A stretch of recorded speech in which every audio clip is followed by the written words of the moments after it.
We are keeping a close eye. We are following very closely the ins and outs of Washington right now in regard to the Inflation Reduction Act. We really want that. I really want that to get passed, and I think y'all do too. Of course, as we discussed in previous segments, this will attempt to reduce inflation, making a down payment to the deficit, paying off that and raising taxes on wealthy people. And then also it does invest in energy of multiple forms, but green energy being one of them, and attempts to lower carbon emissions by 40%, which is a huge figure. And of course, I've explained that I thought we were going to get nothing. I really did. I thought the midterms were going to come around and we would have gotten nothing on top of the two big legislative wins that Biden got at the very beginning, the American Rescue Plan, and then the infrastructure bill. And I thought after that, we weren't going to get something major.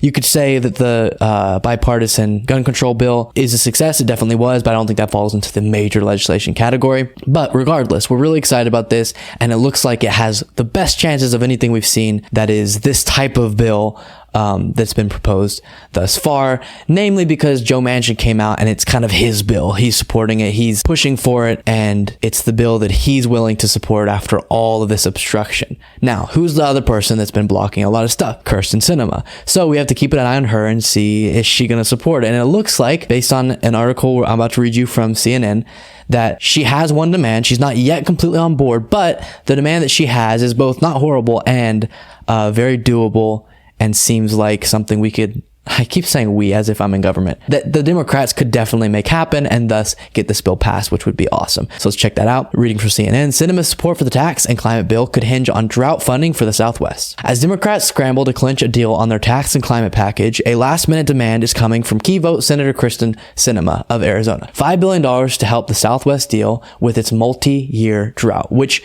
I do think helping that, part of the country with the droughts that they experience is definitely a great thing to push for. Senator Brian Schatz, a Democrat from Hawaii, confirmed to CNN that Sinema is seeking $5 billion worth of drought resilience funding. Senator Alex Padilla, a California Democrat, said he's aware of the request. I'm looking forward to details. I do welcome the additional resources from drought resilience, Padilla told CNN.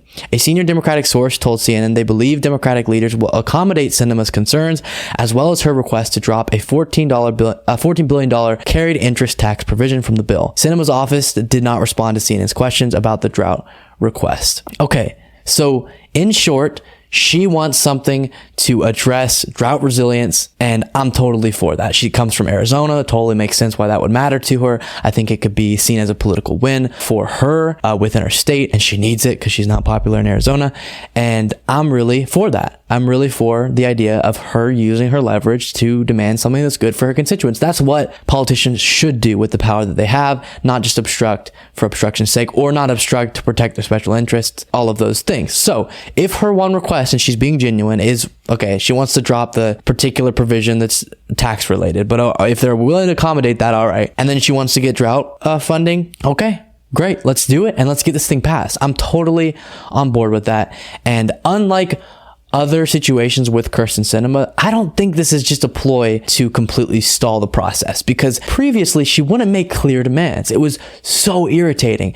A report would come out, she's not supporting it, blah, blah, blah, blah. Maybe there were some vague reasons, but there was no specific demand. It wasn't take these things out, put these things in, and then I can pass it. It was just, I don't support it and we'll see, we'll keep negotiating. So then we saw with Build Back Better, negotiating became more negotiating, and then the bill just died and nothing got done with it.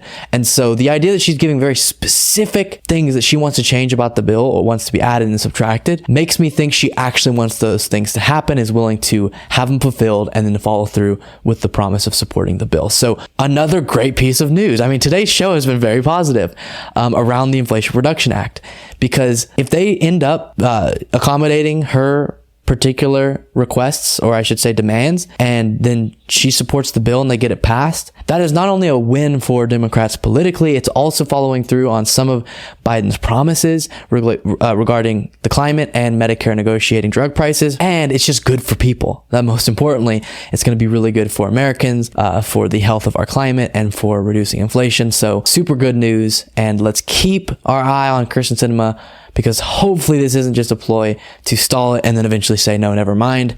And it really is a good faith negotiation.